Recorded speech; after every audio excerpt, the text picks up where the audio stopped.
Hey, so we are going to make a spring wreath today. I am reusing a reform and some ribbon and things from the previous spring wreath I did. I'll link it on here for you. Hey, I like to mix it up every year, so let's make something new. All right, we're going to start by wrapping the frame in our ribbon. You can use any kind of ribbon you like. All right, so you're just going to take it and you're going to just wrap it.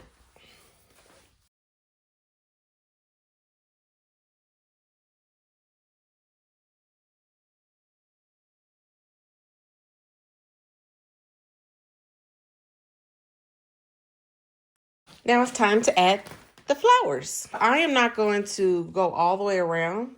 I'm just doing like a half wreath and then we're going to put a big pretty bow right here. Okay, so I'm going to just start with one. I cut them off a big stock. So the first thing I'm going to do is just kind of lay a few out how I would like them.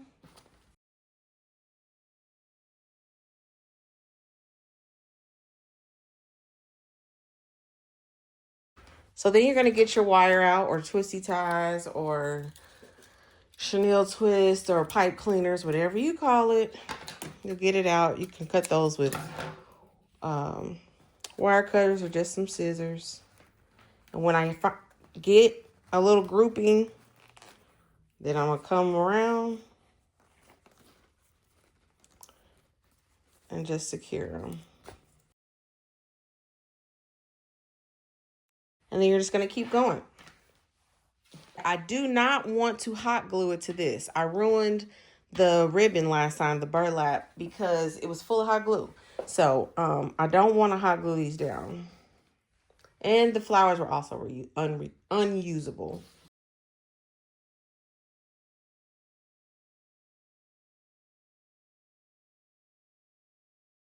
So I have these stems, and it's okay to show a few stems, but these are a little long, so I am just going to get rid of these stems.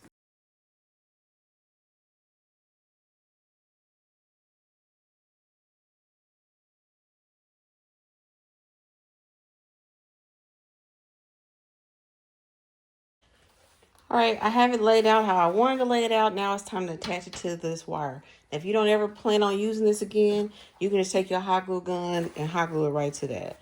But I like to be able to use my flowers over and over again, so I'm going to try this method this time. I took my floral wire and I'm sliding it through, all the way through, under the holes of the actual frame. And you push it out till it comes to the other side.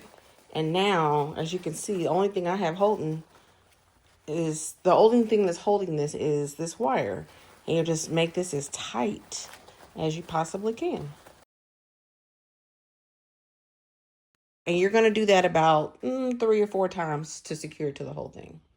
And it's all attached. And that ain't going nowhere. There's a million ways to do a wreath. I'm just going to do a really quick, like, junk wreath.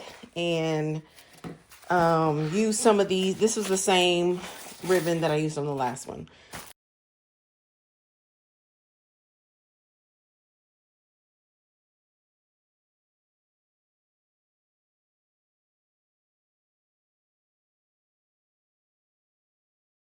So now I'm just making a second bow to go on top, just extra fluff.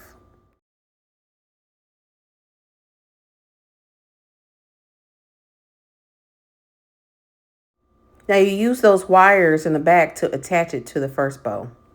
And don't cut those off yet. You're going to need those again in a minute. All right, this is how we're going to make the tail. Same ribbon. You can put as many layers of this on it as you want. So take those same wires that you left on the back of the bow, lay it flat, and attach the tail of the bow. I always end all bows with fancy tails. I mean, why not?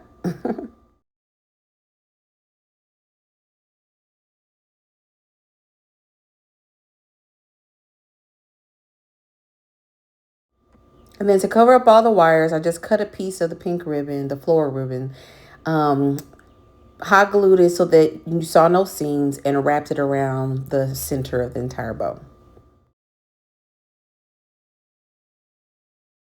Last thing to do when you've got your bow all done, you can add a million pieces of ribbon if you want to. I'm ready to stop. You're going to take that same wire that you had left over from the back. If your piece's wire is not long enough, you can just, like I had to, loop another piece of wire back down through it. And you're going to take that wire and slide it through your hoop just like you did the flowers. Or if you don't care about reusing it, you can hot glue it down right there. Cut off strays. Fluff, fluff, fluff as much as you like. And your spring wreath is complete. Hang it on your wall and enjoy. Don't forget to follow, like, and share.